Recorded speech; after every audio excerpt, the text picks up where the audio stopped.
La peste negra devastó la Europa medieval en el siglo XIV. La pandemia alcanzó su punto máximo entre 1347 y 1352, cuando, solamente en Europa, se llevó la vida de casi la mitad de la población del continente, por lo que algunos estiman que el número de fallecidos superó ampliamente los 25 millones de personas. Pero, si a estas cifras sumamos las muertes en Asia y el norte de África, el número de muertes podría haber alcanzado cifras desorbitantes que superarían con facilidad los 100 millones. Y es que en la Edad Media, el conocimiento médico estaba dominado por teorías antiguas, supersticiones y creencias religiosas. Por eso, las explicaciones que se dieron a la peste negra eran muy distintas de la realidad. La más extendida fue la teoría de los miasmas. Esta idea planteaba que la enfermedad era causada por aires envenenados o vapores pestilentes que salían de los pantanos o las letrinas. Por eso, muchas personas intentaron protegerse con flores, perfumes o hierbas aromáticas. Esta es la razón por la que se crearon las famosas máscaras de pico de ave, en cuyo interior los médicos colocaban especias, vinagre o pétalos para filtrar el aire. También hubo explicaciones astrológicas para esta enfermedad. Algunos médicos de la época aseguraban que la peste había sido provocada por una alineación inusual de planetas en 1345 que habría contaminado el aire de la Tierra. Al mismo tiempo que aparecían estas teorías, el miedo y la ignorancia provocaron que se buscaran chivos expiatorios. En muchas regiones, como tantas otras veces en la Edad Media, se decidió culpar a los sospechosos habituales: los judíos. Estos fueron acusados de envenenar pozos y conspirar para propagar la enfermedad. Y como en la Edad Media no se necesitaba más que una justificación para quemar herejes y judíos, las personas no demoraron en desencadenar pogromos violentos. En enero de 1349, toda la comunidad judía de la ciudad suiza de Basilea fue arrestada por el delito de haber envenenado un pozo para propagar la peste negra. Los judíos ya habían sido atacados en otras ciudades vecinas, las cuales escribieron a Basilea para que hicieran lo mismo.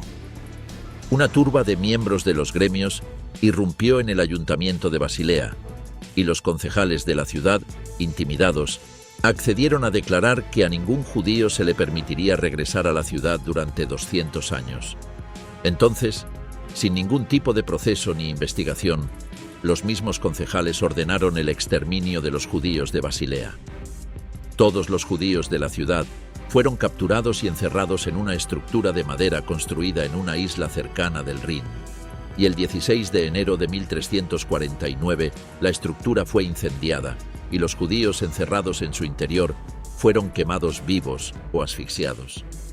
Los historiadores modernos argumentan que la cifra de judíos asesinados debía ser aproximadamente 70, y que solo se salvaron alrededor de 130 niños que fueron forzados a bautizarse y luego enviados a trabajar a los monasterios. Sin embargo, los historiadores también plantean que el pogromo estuvo influenciado por conflictos sociales y políticos que afectaban la ciudad. Pero Basilea fue solo una de las muchas regiones medievales en las que se acusaron y condenaron a judíos por este tipo de crímenes. Por ejemplo, a principios de 1349, la peste negra aún no había llegado a Estrasburgo, pero sus habitantes sentían un profundo temor de que la enfermedad que estaba matando a miles de personas en todos lados los alcanzara. En esa época, el obispo de la ciudad empezó a pronunciar airados discursos contra los judíos. Todo esto provocó que el 10 de febrero de 1349, una turba descontrolada derrocara al gobierno municipal e instituyera un gobierno del pueblo, formado por miembros de los gremios locales y financiados por nobles que esperaban quedarse con las posesiones de los judíos una vez estos fueran expulsados.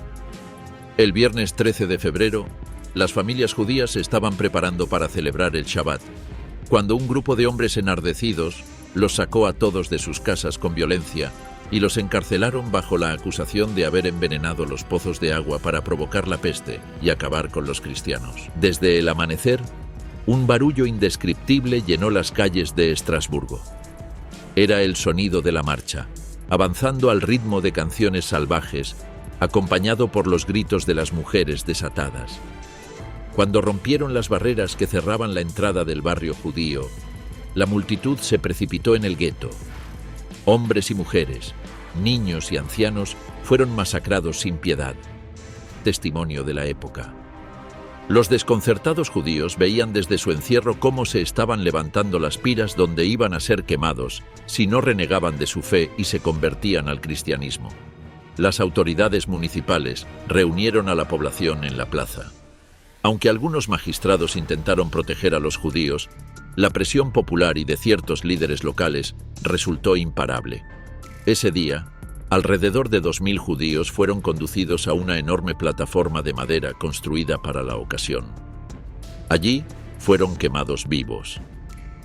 Después de esta masacre, el dinero y los bienes de los judíos fueron confiscados y repartidos entre sus vecinos cristianos y el ayuntamiento. Por otra parte, en un contexto social donde el cristianismo tenía una gran influencia, no se demoró en interpretar la pandemia como un castigo divino por los pecados de la humanidad. En consecuencia, se organizaron procesiones, ayunos y rezos colectivos para pedir perdón a Dios. Incluso surgieron grupos como los flagelantes, que eran personas que recorrían ciudades autoflagelándose públicamente, convencidos de que el dolor y la penitencia aplacarían la ira divina.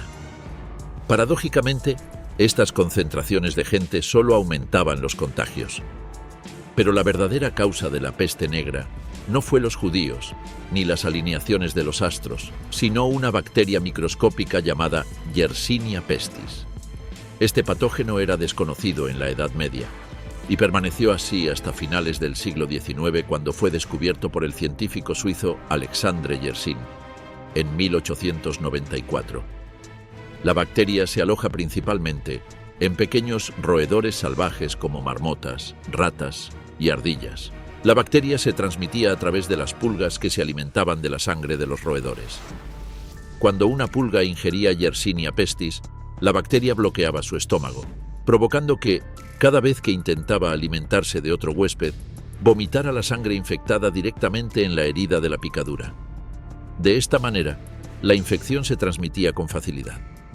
Cuando las ratas infectadas morían, las pulgas buscaban un nuevo huésped, y el ser humano era la víctima perfecta.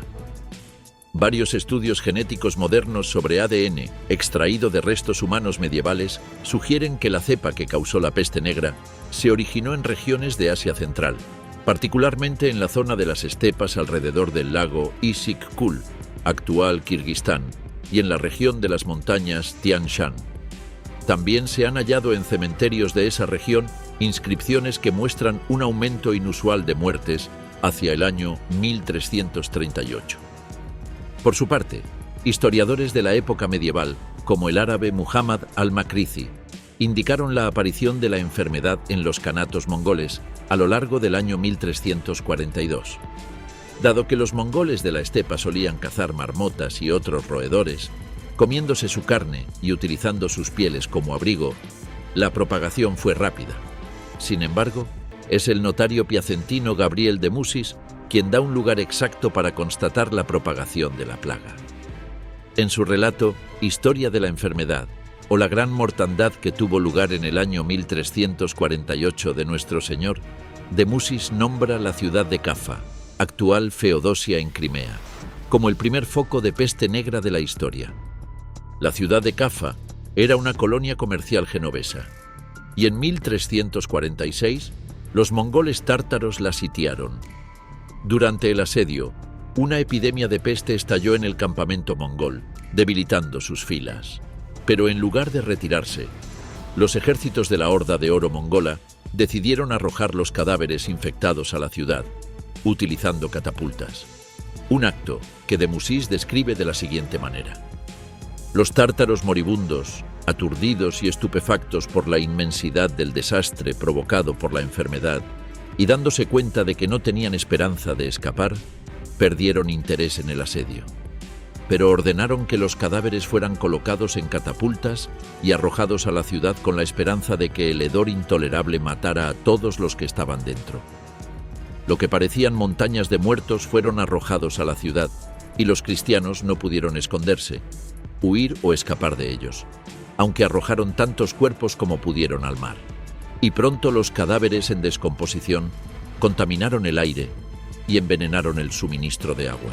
Y el hedor era tan abrumador que apenas uno de cada varios miles estaba en condiciones de huir de los restos del ejército tártaro. Además, un hombre infectado podría llevar el veneno a otros e infectar a personas y lugares con la enfermedad solo por su apariencia. Nadie conocía o podía descubrir una forma de protegerse.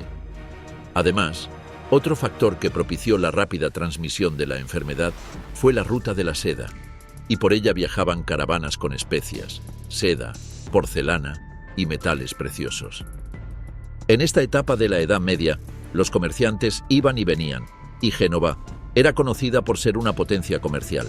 Los comerciantes genoveses, huyendo del brote, zarparon en barcos hacia Constantinopla, Génova, Venecia y otras ciudades mediterráneas. Esto permitió que la enfermedad se expandiera rápidamente por el Mediterráneo.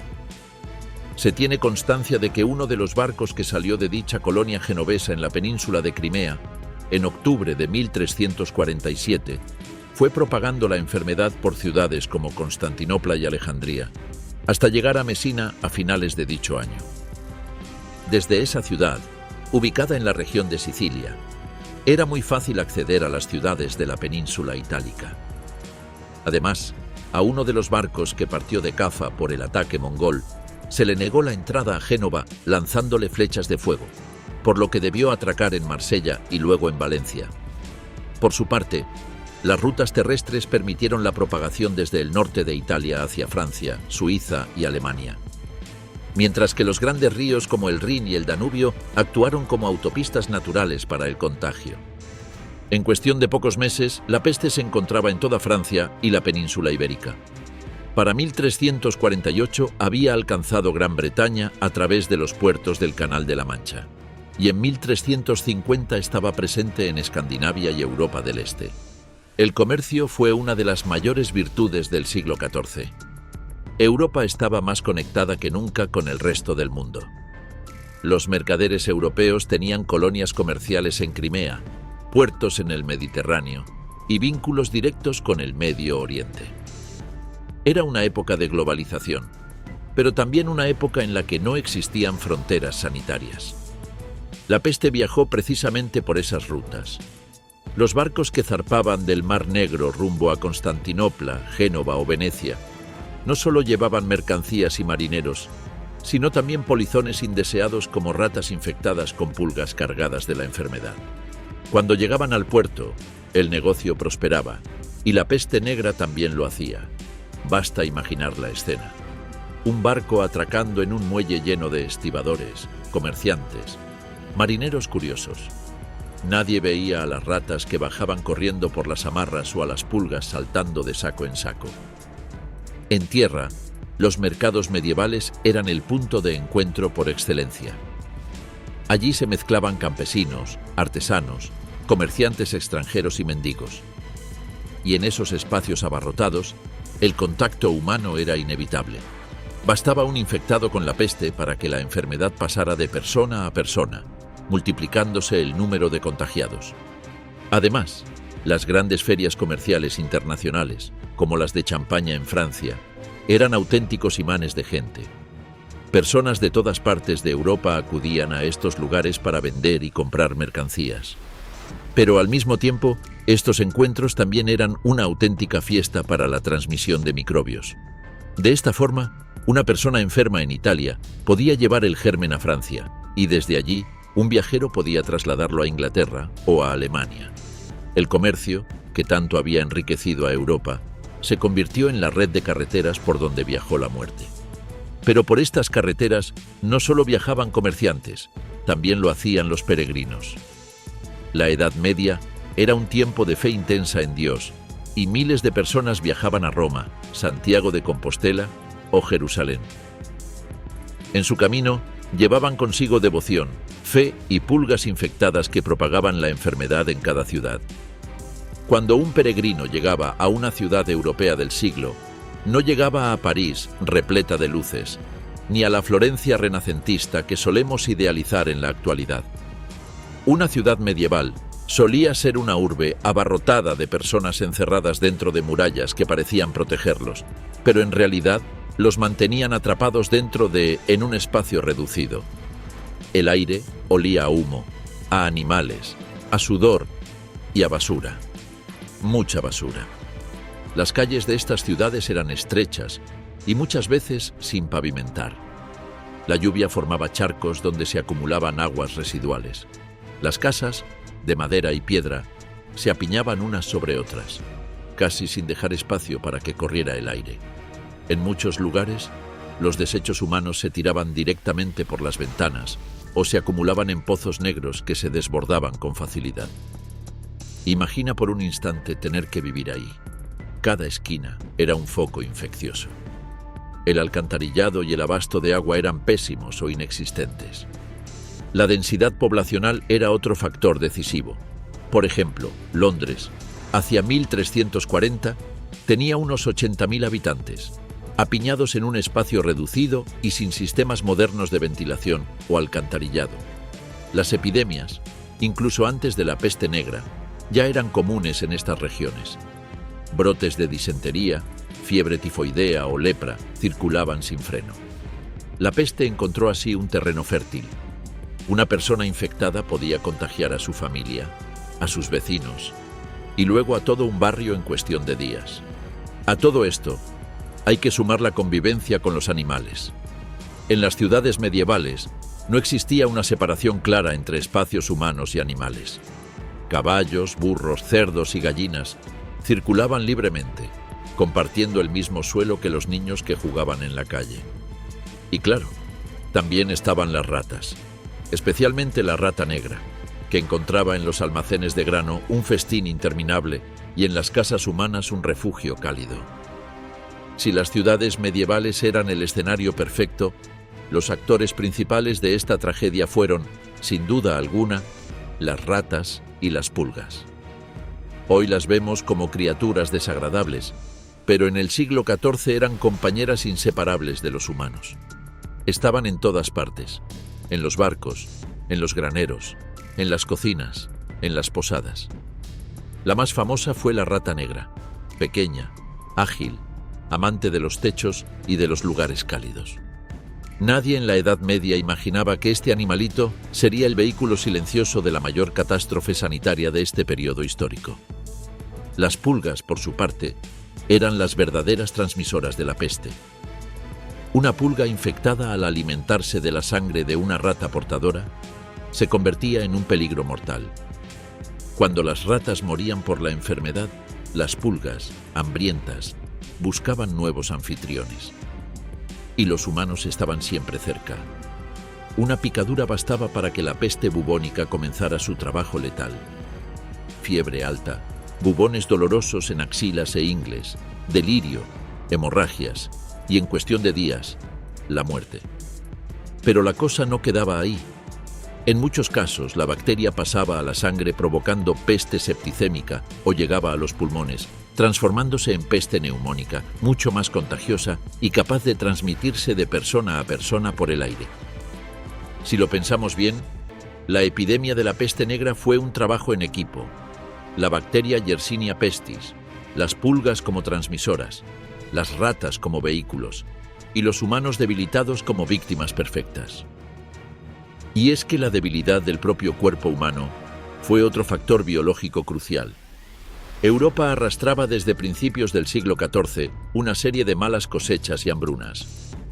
Entre 1315 y 1317, la llamada Gran Hambruna había matado a millones de personas y dejado a los sobrevivientes desnutridos y vulnerables.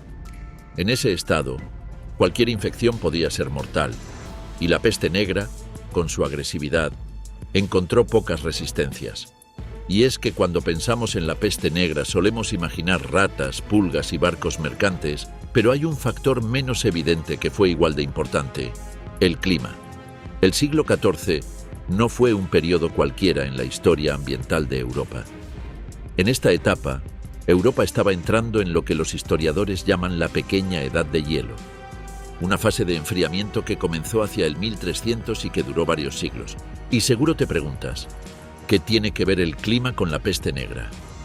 Pues mucho. El enfriamiento provocó temporadas de lluvias intensas, veranos más cortos y cosechas más pobres. Entre 1315 y 1317, Europa sufrió la mencionada Gran Hambruna, cuando lluvias interminables arruinaron los cultivos y mataron al ganado. Millones de personas murieron de hambre, y los que sobrevivieron quedaron debilitados, con sistemas inmunológicos frágiles. 30 años después, cuando la peste apareció, encontró a una población exhausta y sin defensas para enfrentarla. Pero no solo los humanos fueron afectados. Este cambio climático también modificó los hábitats de animales y parásitos. En Asia Central, las estepas vieron alterado su equilibrio natural. Marmotas, jerbos y otros roedores silvestres, que eran reservorios naturales de la bacteria, empezaron a desplazarse en busca de nuevos espacios. Con ellos se movieron las pulgas portadoras de la bacteria. Esa migración animal facilitó que la peste saltara de los ecosistemas silvestres a las zonas donde vivían y comerciaban los humanos.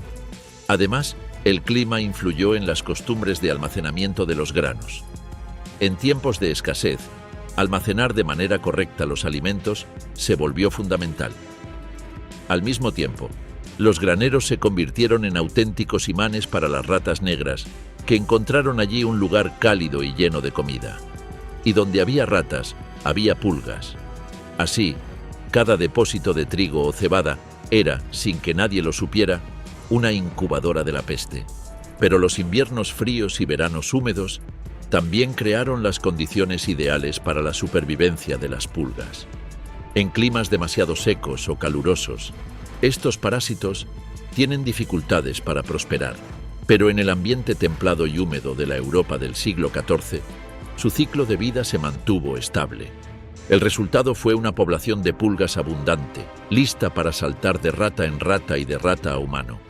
En pocas palabras, la pequeña edad de hielo, las hambrunas y la migración de los roedores pusieron a Europa en jaque antes incluso de que la peste llegara. La enfermedad no aterrizó en un continente sano y fuerte, sino en uno hambriento, vulnerable y castigado por la naturaleza. Y si ya de por sí la peste tenía todo a su favor para propagarse, había un factor extra que terminó de encender la mecha: la guerra. El siglo XIV fue un tiempo convulso. Europa estaba plagada de conflictos grandes y pequeños, y esos enfrentamientos militares se convirtieron en autopistas para la enfermedad. Por ejemplo, en 1347, el reino húngaro y el napolitano estaban enfrascados en una disputa porque el rey Luis I de Hungría reclamaba el trono luego del asesinato de su hermano Andrés, quien estaba casado con la reina Juana I de Nápoles. La campaña militar húngara coincidió con el estallido de la peste negra en la península itálica, y el alto número de muertes por la enfermedad provocó que la campaña militar fuese suspendida y los húngaros regresaran a casa, llevando la enfermedad consigo y provocando varias muertes, como la de la reina húngara Margarita de Luxemburgo. La Guerra de los 100 años entre Francia e Inglaterra también jugó un papel clave. Imagina ejércitos enteros moviéndose de un lado a otro, saqueando pueblos, instalando campamentos en condiciones insalubres, compartiendo agua y comida contaminada. Cada soldado podía convertirse en portador y cada campamento en un nido de contagio. Cuando los ejércitos entraban en contacto con las poblaciones civiles, la peste pasaba rápidamente del frente a las ciudades. Los asedios eran especialmente peligrosos. Una ciudad sitiada quedaba encerrada, sin alimentos frescos, sin agua limpia y con miles de personas hacinadas tras las murallas. Si la peste entraba, el desastre era inmediato. El enemigo no necesitaba lanzar flechas ni catapultas, pues les bastaba con esperar a que la enfermedad hiciera el trabajo. Al mismo tiempo, los refugiados de guerra también ayudaron a expandir la peste. Cuando un ejército avanzaba, miles de campesinos huían en busca de lugares más seguros. Estos desplazamientos masivos llevaban consigo a personas infectadas que, sin saberlo, transportaban la peste de aldea en aldea, como una mecha encendida que iba prendiendo nuevos focos de incendio. Y no olvidemos a los mercenarios, que en esa época abundaban. Cuando no había batalla, se movían por el continente ofreciendo sus servicios al mejor postor. Estos grupos armados no solo llevaban armas, sino también pulgas, y ratas escondidas en sus equipajes. A menudo acampaban en las afueras de las ciudades o saqueaban aldeas, sembrando la peste en cada lugar donde pasaban. En resumen, la guerra amplificó todo lo malo. Provocó hacinamiento, hambre, desplazamientos y caos social. Las murallas, que en teoría debían proteger a las ciudades, en realidad atrapaban a sus habitantes junto con la peste. Los ejércitos, que debían dar gloria y poder a los reinos, se convirtieron en vehículos de muerte. Y los refugiados, que solo buscaban sobrevivir, terminaban llevando sin querer al enemigo invisible de un rincón a otro de Europa. Así, la peste negra encontró en la guerra su mejor aliada. Donde había conflicto, había movimiento, y donde había movimiento, la peste avanzaba. Italia fue la gran puerta de entrada de la peste negra a Europa. En 1347, los marineros llegaron enfermos y casi de inmediato, la peste comenzó a extenderse. De Sicilia pasó a Génova, Pisa, Venecia y finalmente a Florencia, una de las ciudades más prósperas de la época y que perdió alrededor de 60.000 de sus 100.000 habitantes. Esta tragedia fue la que inspiró al célebre escritor Giovanni Boccaccio a escribir El Decamerón. Las ciudades portuarias italianas fueron las más golpeadas. Las murallas que habían servido para protegerlas de invasiones no sirvieron contra las ratas y pulgas infectadas que viajaban en barcos cargados de grano. Italia, que en aquel momento era el corazón económico y cultural de Europa, se convirtió en un epicentro de muerte y desolación. El golpe demográfico fue tan grande que se calcula que entre el 50 y el 60% de la población italiana murió en pocos años. Por su parte, en Francia, la peste llegó desde Marsella en 1348 y se extendió rápidamente hacia el valle del Ródano, Aviñón y luego París. Francia, que ya sufría por la Guerra de los 100 años, se convirtió en uno de los países más castigados. Solamente en París murieron alrededor de 100.000 personas, cerca de la mitad de su población. Además, la corte papal, que en aquellos tiempos estaba situada en Aviñón, se vio profundamente afectada.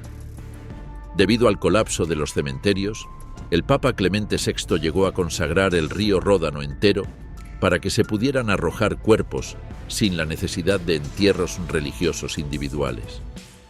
Mientras tanto, en el campo francés las aldeas también quedaron diezmadas. Se estima que alrededor de la mitad de la población francesa murió por la peste negra, dejando un paisaje de campos abandonados, ciudades vacías y un trauma que tardó generaciones en cicatrizar.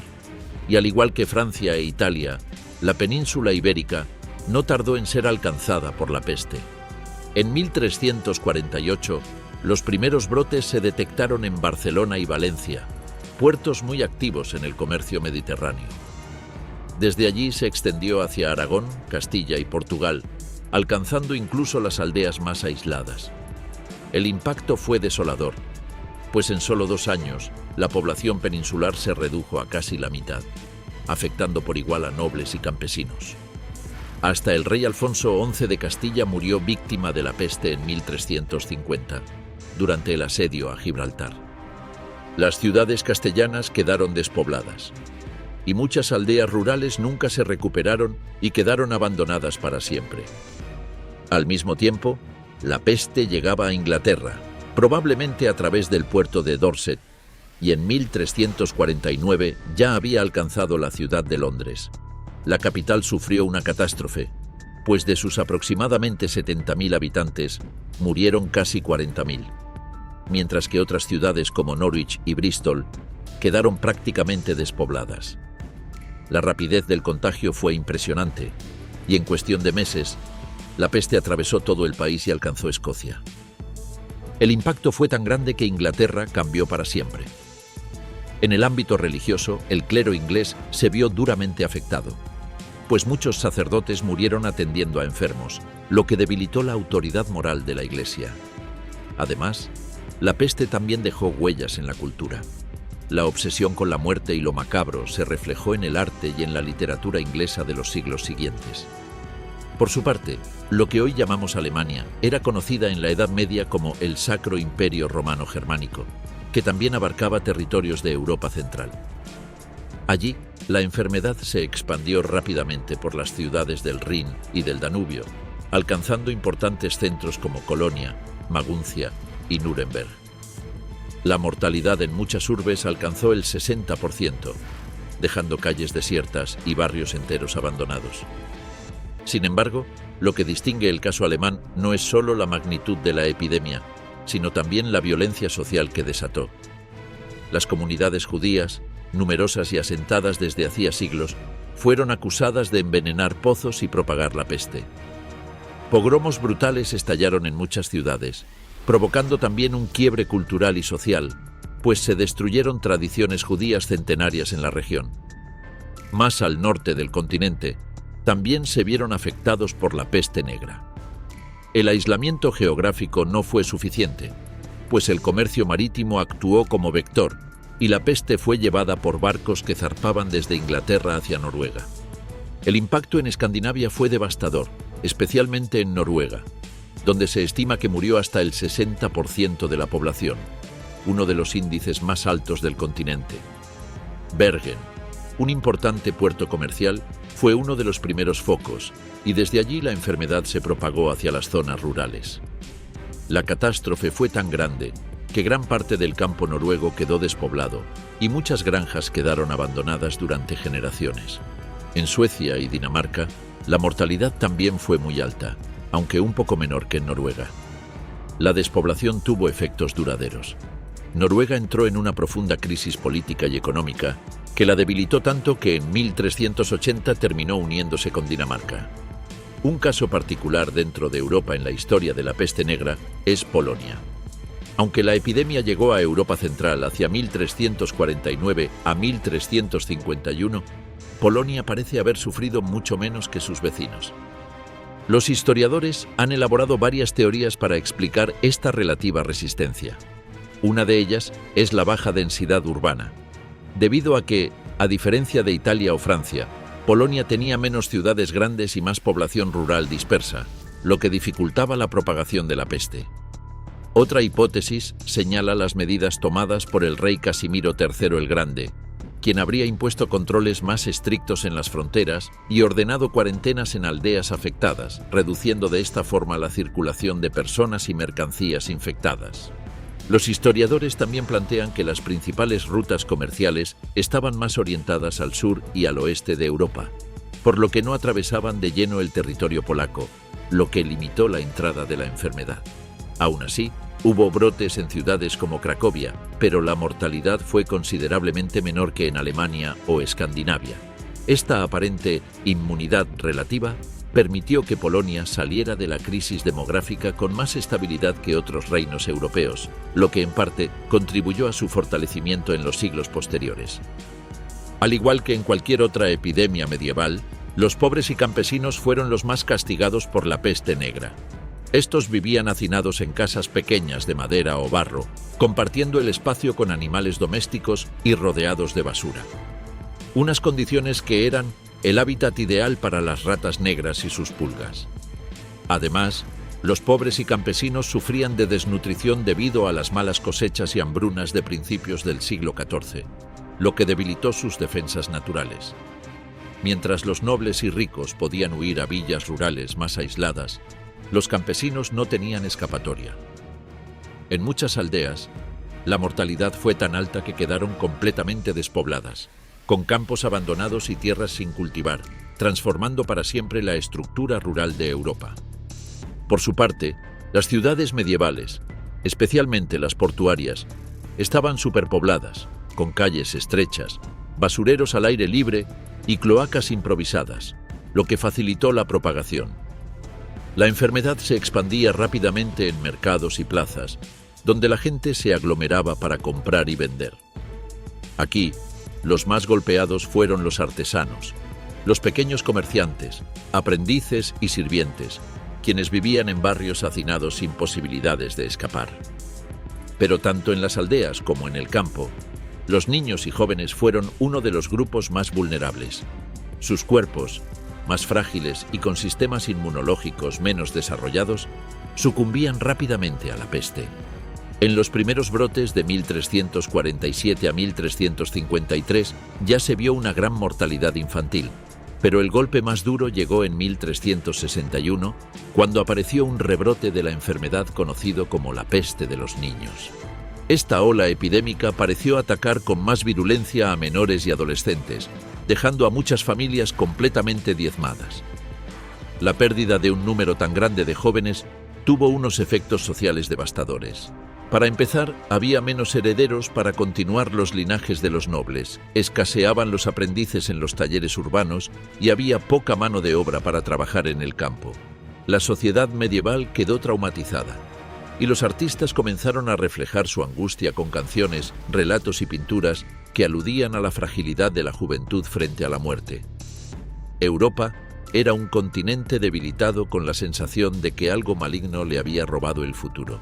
Por su parte, el clero y los médicos también fueron víctimas directas de la peste, a pesar de pertenecer a clases sociales más respetadas. Los sacerdotes, monjes y frailes acudían a dar los últimos sacramentos a los moribundos, exponiéndose constantemente al contagio. Esto provocó que muchos monasterios quedaran casi vacíos tras la epidemia. Al mismo tiempo, los médicos intentaban atender a los enfermos, pero sin entender el verdadero origen de la peste, se acercaban demasiado a los infectados, lo que aumentaba la mortalidad entre ellos. En contraste, los oficios y clases sociales menos afectados fueron aquellos que podían mantenerse distanciados del contacto humano masivo. Muchos nobles y señores feudales huyeron de las ciudades a castillos o villas apartadas cuando aparecían brotes de la enfermedad. Al tener más espacio, servidumbre y mejores condiciones de higiene, el contagio era menos probable. Aún así, no estuvieron completamente a salvo. Y, al igual que estos, los grandes mercaderes y banqueros podían permitirse cerrar negocios, retirarse a residencias privadas o incluso escapar en barco. Ellos tenían recursos económicos para comprar alimentos almacenados y evitar el contacto en los mercados abarrotados. El aislamiento era la clave. Cuanto menos contacto con gente o con ciudades infestadas de ratas, mejor. Por eso, aunque algunos murieron, los escribas, maestros y eruditos que se refugiaban en monasterios aislados o bibliotecas tuvieron mayor probabilidad de sobrevivir. Por otra parte, oficios como orfebres, maestros de gremios o artesanos de lujo fueron algo menos golpeados por la peste negra porque trabajaban en talleres pequeños y cerrados, con poca exposición al público masivo. Ellos no estaban tan expuestos como los vendedores en mercados o los estibadores en los puertos. Y a diferencia de los campesinos de las aldeas más pobladas, los pastores nómadas o trabajadores de zonas montañosas vivían más dispersos, por lo que su bajo contacto con multitudes los protegió relativamente. Aún así, lo cierto es que todos los oficios y clases sociales quedaron expuestos. En la Edad Media, la peste negra se podía presentar de 3 formas distintas, y cada una tenía sus propios síntomas específicos. Por ejemplo, la forma más común de la enfermedad fue la peste bubónica. Esta variante fue la que dio nombre a la enfermedad, y su principal vía de transmisión era a través de las picaduras de las pulgas infectadas. Luego del contagio, ocurría un periodo de incubación que solía durar de 2 a 6 días, y era solo entonces que el enfermo comenzaba a experimentar los primeros síntomas, que solían ser fiebre alta repentina, intensos escalofríos, dolor de cabeza y una fuerte fatiga que lo volvía incapaz de levantarse de la cama. Sin embargo, esta variante de la peste tenía un signo característico: los bubones, que no eran más que grandes inflamaciones de los ganglios linfáticos que solían aparecer en las regiones de las axilas, cuello e ingles, y que podían llegar a ser tan grandes como una manzana. Estos bubones causaban un intenso dolor, y muchas veces se volvían negros o comenzaban a supurar pus y sangre. Los pacientes también podían sufrir náuseas, vómito, mareos, confusión mental y delirios. Además, muchos enfermos sufrían hemorragias bajo la piel, lo que generaba manchas oscuras que inspiraron el nombre de peste negra. Cuando en las comunidades medievales veían aparecer los bubones, sabían que la persona estaba sentenciada a muerte. Y es que la peste bubónica tenía una tasa de mortalidad altísima, la cual rondaba entre el 50 y el 70% de los casos. Pero, aún así, era la menos mortal comparada con las otras dos variantes. La segunda variante de esta enfermedad era la peste neumónica, que era la forma más contagiosa y para muchos la más temida. En este tipo de casos, la bacteria llegaba a los pulmones, ya sea como parte de la evolución de la peste bubónica o por el contagio de una persona enferma que la propagaba por el aire a través de la tos y los estornudos. Los pacientes, una vez contagiados, comenzaban con los síntomas en cuestión de pocas horas.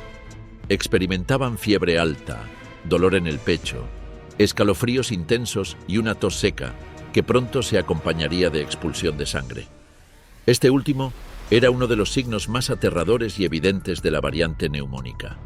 Además, los enfermos sentían una falta de aire extrema, como si los pulmones se cerraran poco a poco, y al mismo tiempo, confusión mental, debilidad absoluta y la muerte en cuestión de 2 o 3 días.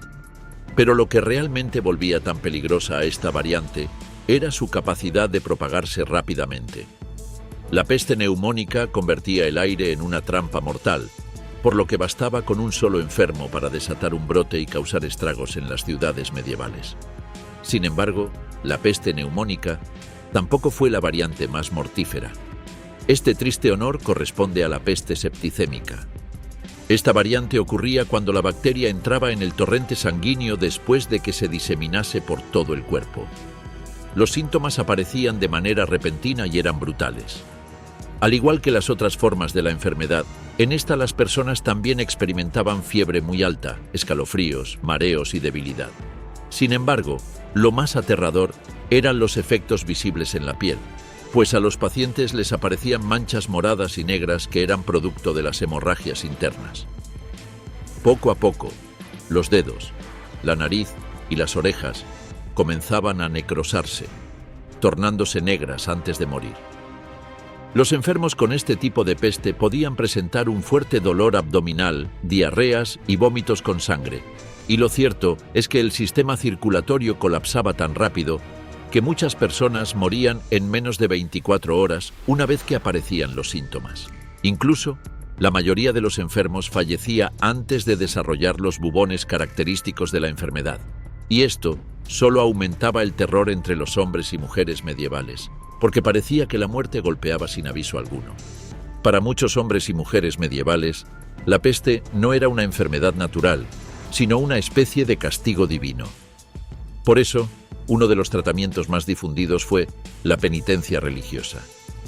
Las personas organizaban procesiones multitudinarias de oración, donde los creyentes suplicaban a Dios el perdón por los pecados colectivos. Muchos otros peregrinaban hasta los santuarios, convencidos de que reliquias sagradas o los santos podían protegerlos. Pero en la práctica, estas concentraciones de personas y los viajes solo sirvieron para propagar más rápido la peste. Muchas personas también recurrieron a amuletos, conjuros y supersticiones. Algunos llevaban piedras preciosas creyendo que absorbían la enfermedad. Otros bebían pócimas extrañas, incluso orina, convencidos de que estos brebajes purificaban el cuerpo. Estas mismas supersticiones hacían que las personas no quisieran bañarse con agua caliente por miedo a que, al abrirse los poros, fueran poseídos por demonios. Curiosamente, algunos médicos árabes de la época recomendaron la higiene y los baños frecuentes, lo cual, aunque no curaba, al menos reducía la exposición a pulgas y suciedad.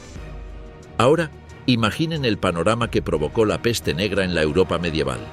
Millones de muertos, pánico general en la población y presión social sobre las autoridades políticas y religiosas. Ante todo esto, era necesario tratar a los enfermos y curarlos. Pero los médicos ni siquiera sabían qué provocaba la enfermedad, ni cómo se contagiaba. Aún así, intentaron curar a los enfermos.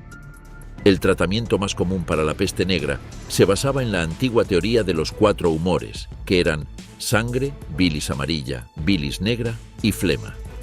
Para los médicos medievales, la peste ocurría cuando existía un desequilibrio en estos líquidos corporales. Por tanto, la solución era sacar el exceso. De esta forma nacieron las sangrías y las purgas.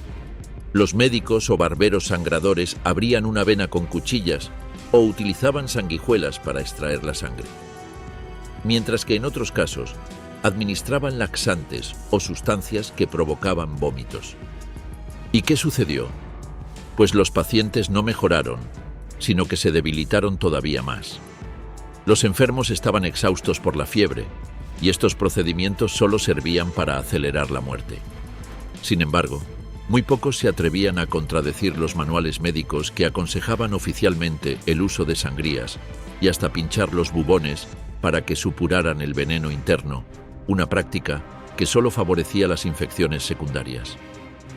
En el siglo XIV, estas prácticas eran vistas como lo más avanzado de la ciencia médica, pero, en vez de aliviar el sufrimiento, solo lo empeoraba. En esta época también existía la creencia de que la peste se transmitía por aires malvados y venenosos que flotaban en el ambiente. Esto provocó una práctica que fue muy extendida en la Edad Media: combatir la enfermedad con hierbas aromáticas, flores y especias. Por ejemplo, en las casas se colgaban ramos de romero, lavanda o enebro, mientras que en las calles se quemaba incienso, mirra o resinas aromáticas para supuestamente purificar el aire. Al mismo tiempo, los médicos adoptaron la famosa máscara de pico de ave, un atuendo que terminó convirtiéndose en un símbolo de la peste. El pico de la máscara solía estar relleno de hierbas aromáticas, vinagre y especias, que supuestamente filtraban los miasmas y protegían al portador. Aunque no servía contra la bacteria, sí es cierto que reducía la inhalación de los malos olores, por lo que podía provocar una falsa sensación de seguridad. Por su parte, los ricos utilizaban perfumes y aceites aromáticos que aplicaban sobre la piel o los usaban en pequeñas bolsas y frascos que colgaban de sus cuellos. Aunque este remedio era totalmente ineficaz, al menos no era tan dañino como las sangrías. Los médicos medievales también recomendaban los baños medicinales y cataplasmas para tratar la peste. Se pensaba que el calor o el frío podían expulsar o frenar el veneno. Algunos recetaban baños en agua caliente mezclada con hierbas como salvia, menta o ruda, creyendo que sudar ayudaba a expulsar la enfermedad. En cambio, otros médicos solían sugerir baños fríos para bajar la fiebre y de esta forma calmar el cuerpo. Los bubones eran tratados de forma más dolorosa. Algunos aplicaban cataplasmas de cebolla, manteca, vinagre o hierbas calientes sobre las inflamaciones para hacer que maduraran más rápido y supuraran el pus. Pero para esto, no siempre se utilizaban cataplasmas. Muchas veces se usaban sustancias más agresivas como el mercurio o el arsénico, que solo hacían más daño al paciente.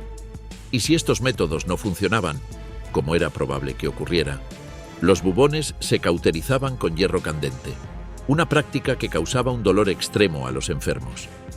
Pero no todos los remedios medievales fueron un fracaso. Algunos pocos, como la cuarentena, realmente ayudaron a contener la peste. El término cuarentena, que se volvió tan popular en muchos países durante la epidemia del coronavirus, es de origen italiano y significa 40 días. Comenzó a usarse en Venecia en 1348, cuando las autoridades decidieron que los barcos provenientes de zonas afectadas por la enfermedad debían esperar en el puerto sin desembarcar durante ese periodo. La idea era sencilla: si había peste a bordo, los enfermos morirían antes de entrar a la ciudad. Para sorpresa de muchos, esta medida fue muy efectiva en algunos lugares. Aunque no siempre funcionaba, porque las ratas y las pulgas podían bajar de los barcos por las amarras, fue el primer intento sistemático de control sanitario en la historia. Y su éxito hizo que luego comenzaran a aplicarse cuarentenas en casas. Cuando alguien enfermaba, se clausuraba su vivienda y se impedía salir a los habitantes. Pero incluso esta práctica tenía un lado oscuro. Muchas familias morían encerradas, sin recibir ayuda. Y en algunas ciudades, los guardias vigilaban las casas infectadas y mataban a quien intentara escapar. Aún así, la cuarentena fue el único tratamiento medieval que tuvo una base práctica y marcó el inicio de las políticas de salud pública modernas. En esta época, en Europa, ningún médico consiguió combatir con éxito la enfermedad, pero muchos se dedicaron a estudiarla y a plantear teorías sobre su causa y origen. Cuando la epidemia de la peste negra comenzó, Guy de Chauliac ya era uno de los médicos más reconocidos de la Europa medieval. Originario de Francia, había estudiado medicina en Montpellier y luego en Bolonia, hasta convertirse en un cirujano de gran prestigio. Y durante los años más difíciles de la peste negra, Guy de Chauliac ejerció como médico personal del Papa Clemente VI en Aviñón, uno de los lugares más golpeados por la epidemia. A diferencia de muchos de sus colegas medievales, Chauliac dejó un relato clínico muy detallado sobre la peste. En su obra Chirurgia Magna, describió los síntomas, diferenciando entre la forma bubónica y la neumónica de la enfermedad. También documentó la rapidez del contagio y el altísimo índice de mortalidad. A pesar de lo limitados que estaban los conocimientos de su tiempo, aplicó la observación y la disciplina científica para dejar un testimonio valioso sobre la enfermedad. Y aunque no encontró una cura, su actitud y valor fueron notables. Jamás abandonó al Papa ni a la comunidad médica de Aviñón, a pesar del riesgo que corría en esa ciudad. Finalmente, sobrevivió a la epidemia y sus escritos se convirtieron en referencia para generaciones posteriores de médicos. Pero, a pesar del caos y el horrible desastre, la epidemia de la peste negra también tuvo su final. Varios fueron los factores que se combinaron para, poco a poco, apagar su fuerza devastadora. Para empezar, luego de 6 años, la pandemia había matado a cerca de la mitad de la población europea, por lo que la bacteria perdió a una gran parte de sus huéspedes, reduciendo así su capacidad de propagación. Al mismo tiempo, en muchas ciudades, comenzaron a aplicarse medidas de cuarentena. Los viajeros y marineros debían esperar para poder entrar, y solo lo hacían una vez pasados los 40 días, y después de cambiarse sus ropas por otras que les entregaba la ciudad. Esto hacía que, si alguien viajaba enfermo, muriese antes de entrar, rompiendo la cadena de contagios. Por su parte, los sobrevivientes a la enfermedad desarrollaban cierta inmunidad, y con el paso de los años, la bacteria pudo haber perdido parte de su virulencia. Al mismo tiempo, el ecosistema cambió, y la rata negra, muy ligada a los humanos y principal portadora de pulgas infectadas, empezó a ser desplazada por la rata gris. Por su parte, la población de pulgas fue reducida. Todos estos factores provocaron que la epidemia se extinguiera lentamente, aunque lo cierto es que la peste siguió regresando en brotes periódicos hasta el siglo XVIII, y las consecuencias de la enfermedad cambiarían el mundo para siempre. Y es que la peste negra tuvo un impacto sin precedentes en la historia europea. Durante los años que duró la Gran Ola, se estima que murieron entre 25 y 50 millones de personas, lo que representaba aproximadamente entre un 30% y un 50% de la población del continente.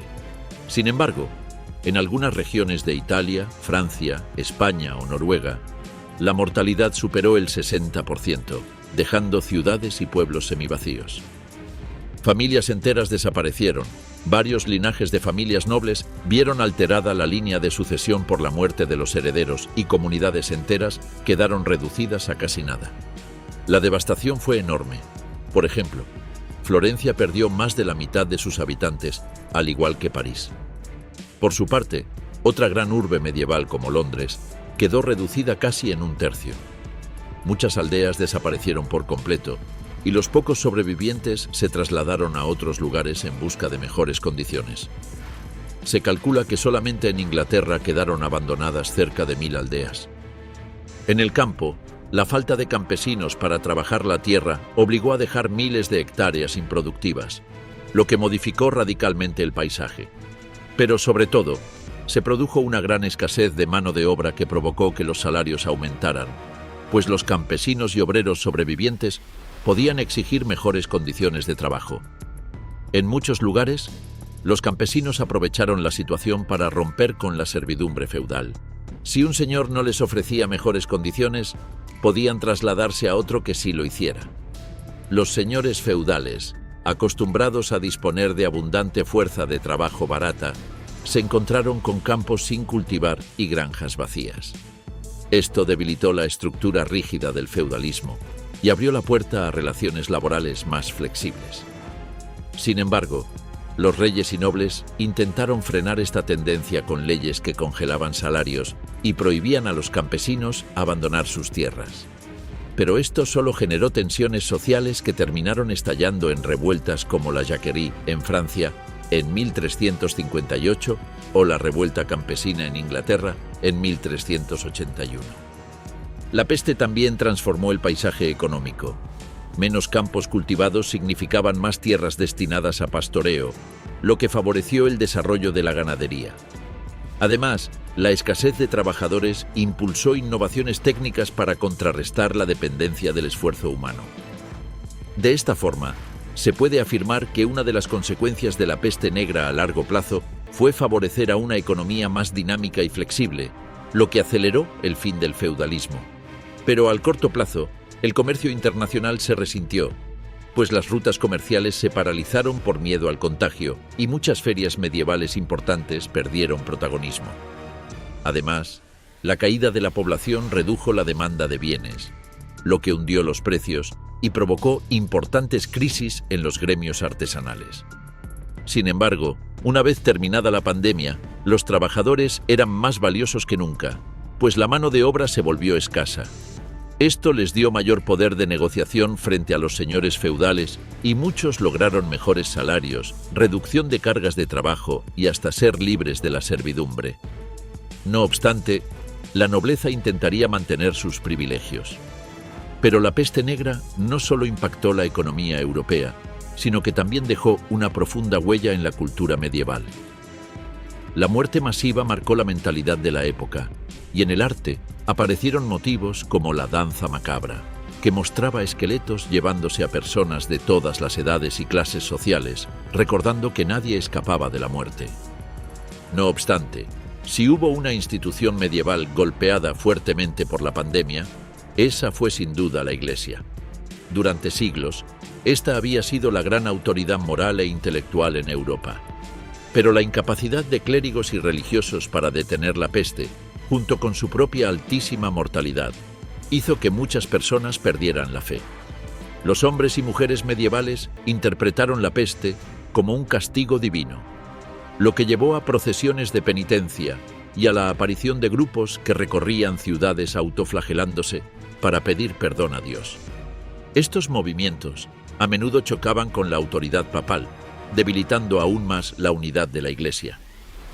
Miles de sacerdotes y monjes murieron atendiendo a los enfermos, y muchos monasterios quedaron prácticamente vacíos, lo que debilitó a la Iglesia, que se vio incapaz de cubrir las vacantes.